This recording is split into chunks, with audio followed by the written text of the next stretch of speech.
좋은 키보드는 뭐가 있나요? 가장 많이 받는 질문 중 하나입니다. 그런데 좋다라는 게 사람마다 다르죠? 어떤 사람은 소리가 찰칵찰칵 나는 게 좋다고 하고 어떤 사람은 조용해야 집중이 잘 된다고 말합니다. 누군가는 손가락이 덜 피곤한 키보드를 찾고 누군가는 빠르게 입력되는 걸 중요하게 생각합니다. 그런데 막상 키보드를 사려고 하면 청축, 갈축, 멤브레인, 펜타그래프, 리니어, 클릭, 텍타일 전문가도 아니고 이걸 다 어떻게 알아야 할까요? 그냥 비싼 거 샀는데 별로예요. 사용감이 좋다길래 샀더니 손목이 너무 아프더라고요. 이런 후기 다 이유가 있습니다. 자신의 목적과 손에 맞는 키보드를 고르는 기준을 몰랐기 때문입니다. 걱정 마세요. 이 영상에서는 용어를 하나하나 직관적으로 해석해서 당신에게 꼭 맞는 키보드를 고르는 법을 5분 만에 알려드립니다. 안녕하세요. 야옹이의 리뷰노트 야옹이입니다. 오늘은 키보드를 구매하기 전 꼭 봐야 하는 영상을 제작했습니다. 좋아요로 키보드를 선택하실 때 활용하시고 다음 영상에서는 사용자에 맞는 키보드 추천 리스트를 가지고 올 테니 구독해주세요. 좋은 키보드는 비싼 키보드가 아니라 나에게 맞는 키보드입니다. 키보드는 도구입니다. 하루에도 수천 번을 손을 올리는 도구. 그래서 중요합니다. 어떤 일을 하는지, 어디에 쓰이는지, 손의 힘은 어떤지 이걸 먼저 생각하셔야 합니다. 사용하는 목적과 환경이 키보드를 결정합니다. 키보드는 단순한 입력 장치가 아닙니다. 매일 눈에 띄는 자리에 놓여 있고 손으로 직접 만지며 사용하는 도구입니다. 그래서 성능뿐만 아니라 디자인도 사람마다 중요한 기준이 됩니다. 장시간 타이핑을 많이 하는 사람이라면 손가락이 덜 피곤하고 소음이 적은 키보드가 필요하고 게임처럼 반응 속도가 중요한 작업을 한다면 입력 지연이 거의 없고 누르는 즉시 반응하는 키보드가 좋습니다. 디자인을 작업하거나 책상 위 분위기를 중요하게 여기는 사람들은 기능 못지않게 키보드의 외형, 키캡의 재질, 조명, 배열, 디자인 등을 고려합니다. 실제로 키보드 구매 만족도 조사에서도 디자인이 마음에 들어서 집중이 잘 된다라는 응답이 꾸준히 나타납니다. 즉, 디자인이 예쁘다는 것도 단순한 감각이 아니라 몰입도와 사용 만족도를 높이는 실질적인 기준 중 하나가 되는 겁니다. 키보드 구조와 축만 알아도 80%는 이해하실 수 있을 겁니다.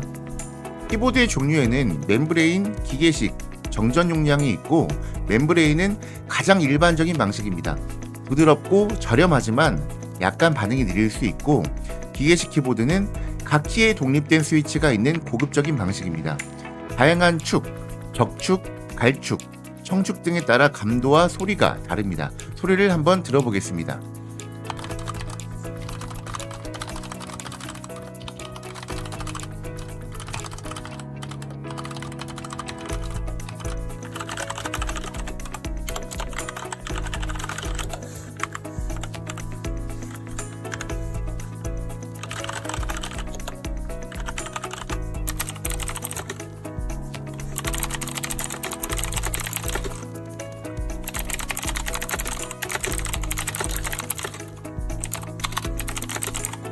키보드를 사용하면서 사용자에게 들리는 소리도 생각보다 중요하게 제어함을 알 수가 있으실 겁니다.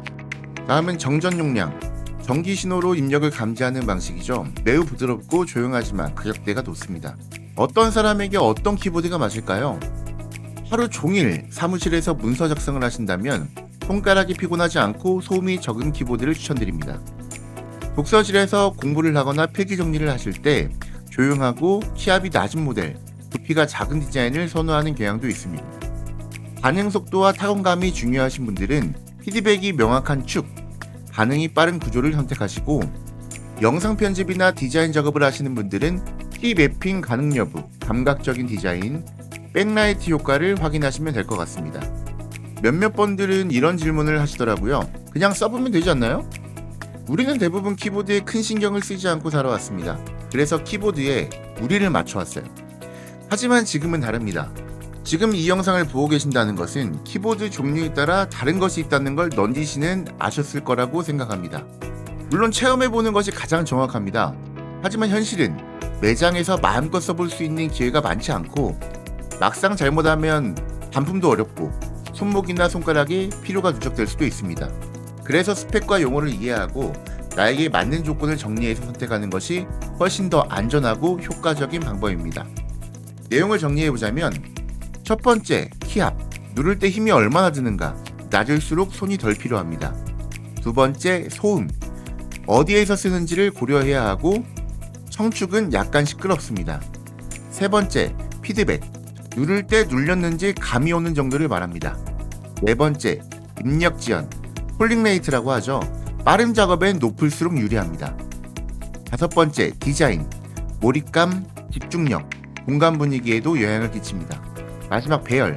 숫자 키의 유무, 사이즈, 키 간격을 말합니다. 지금 표시된 표를 참고하셔서 구매하실 때 꼭 확인해야 할 한 가지의 요소가 될 수 있습니다. 이 기준만 알고 키보드를 보면 단순한 브랜드 광고에 휘둘리지 않고 본인의 기준으로 합리적인 선택이 가능합니다. 좋은 키보드가 비싼 키보드라는 오해, 이제 그만하셔도 됩니다. 당신의 손, 작업 방식, 공간, 감각에 맞는 키보드가 진짜 좋은 키보드입니다. 용어는 외우지 않아도 됩니다.